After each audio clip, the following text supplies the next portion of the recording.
Hi guys and welcome back. My name is Declan and I'm the owner of Take Action Fitness. So today's topic is going to be about snacking. And is snacking stopping your fat loss progress? So snacking can be seen as one of these things which is considered a minor.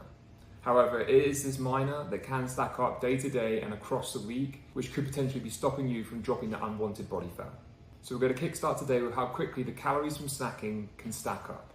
Now, one of the easiest things to do is to underestimate the amount of calories that are within these snacks, especially if you're guesstimating. For example, even a standard 30-gram portion of nuts is almost 200 calories, and that's 30 grams weighed out. And whether we're talking about a traditional chocolate bar, again over 200 calories, or even its healthy alternative, again over 200 calories, just a couple of these small additions throughout the day can stack up to be in excess of 600 calories. And when stacked up across the week, hopefully you can understand now potentially why you might not be seeing the fat loss results that you want. So here are some of the key reasons why you end up snacking. Number one, it's just a habit.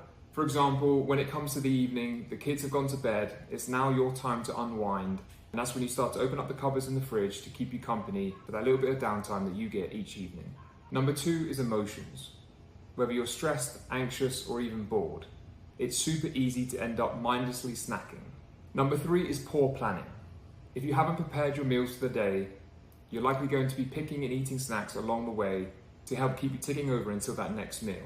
Number four is not eating substantial meals, thinking that they're going to benefit you for the goal of fat loss. But after eating one of these smaller meals, within the next 30 minutes, you quickly become hungry again and reach out for those snacks. And number five, and lastly, you think it will help speed up the fat loss progress. In the back of your head, you're thinking, I've only had 2 meals today, so surely I must lose some weight. The reality is that the meals that you've skipped, you've made up for and some by consuming those additional snacks. So something that you have to look at doing is identifying when you typically snack, whether that's early on in the morning, late afternoon, or well into the evening. And then allocating yourself a set amount of calories to plug that hole and to keep you ticking over with a suitable snack. So are healthy snacks really useful for fat loss? Whether we're looking at granola, nuts, or even healthy-based protein bars. And when it comes to things like nuts, you just have to be mindful and go the extra mile to portion them out. Because nuts are something which are super easy to consume. And if you open that bag without any set boundaries, the chances are you'll polish the bag off. And the same thing would apply for things like these healthy-based protein bars. This bar here contains almost the same amount of calories as this chocolate bar here. And you can almost get the same amount of protein, but by using a quarter of the amount of calories from something like this low-fat Greek yogurt.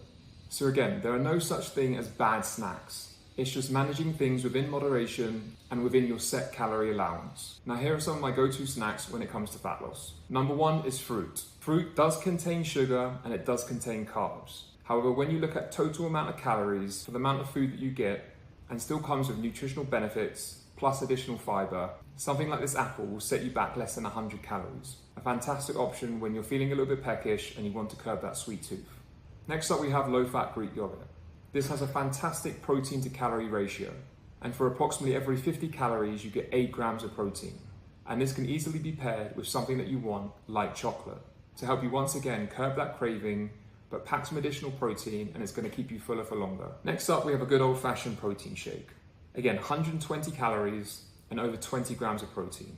An easy, low-calorie way to keep yourself ticking over until that next main meal whilst upping your protein intake. And lastly, you can find yourself a little treat which is also going to be calorie friendly. So relative to this standard chocolate bar, which is over 200 calories, this one here only contains 100 calories. It's got a bit of a crunch to it, it's chocolate, and again, it's going to help you curb those cravings without going overboard on the calories. And there are plenty of other snacking options. So here are some of the key take-homes to ensure that you don't allow snacking to be the reason that you're not getting in shape. Always make sure that you're planning ahead. Plan your snack into your days, whether that's later on in the morning, afternoon, or that downtime in the evening.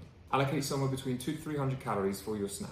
And as a rough percentage, 70% of the time, put in stuff that you need. And for the other 30%, you could then go for the stuff that you want.